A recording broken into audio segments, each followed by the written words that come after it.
ক্ষেত্রে মানে শিক্ষায় নারী পুরুষ সমান সমান, তাই তো? কোনো জায়গায় ভাগাভাগি নাই।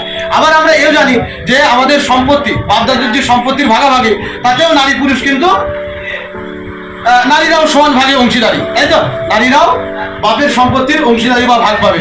এখন কথা হচ্ছে নারীরা বাপের সম্পত্তির ভাগ নেবে, একদম দেওয়া উচিত, সেও বাপের সন্তান, হ্যাঁ, কিন্তু সেই নারীদেরকে আব্বা মাকে দেখা দরকার। হ্যাঁ, বাপ মা যখন সময় অসময়ে পড়ে যাবে শেষের দিকে, তখন তাদেরও উচিত বাপ মায়ের কিছুটা হইলেও খোঁজ খবর নেওয়া। বলবো লাই 2-4 দিন আসে, খোঁজ খবর নেয়, দেখে চলে যায়, কিন্তু সেই রকম ভাবা দেখতে হবে। তো সময় অসময়ে তার সেই বাবা ভাইয়ের সাথেই তো তাকে সাথ দিতে হবে। বাবার কিডনি ট্রান্সফার করতে হবে, 5 লাখ টাকা খরচ। তাহলে ভাই যদি 3 লাখ টাকা দেয়, তুমিও দাও 2 লাখ টাকা। তখন তো তোমার স্বামী আছে, তখন তোমার সন্তান আছে, তখন তোমার সংসার আছে, তখন তোমার সব আছে।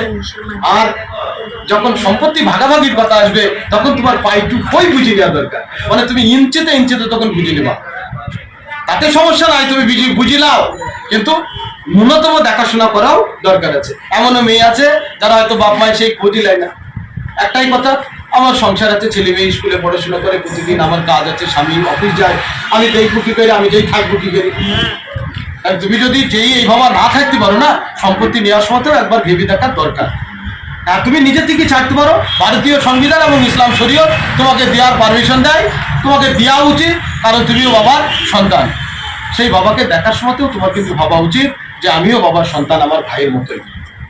আর তা না হলে তো না ইনসাফি। আইন সবারই জন্য সমান হওয়া উচিত। এরপর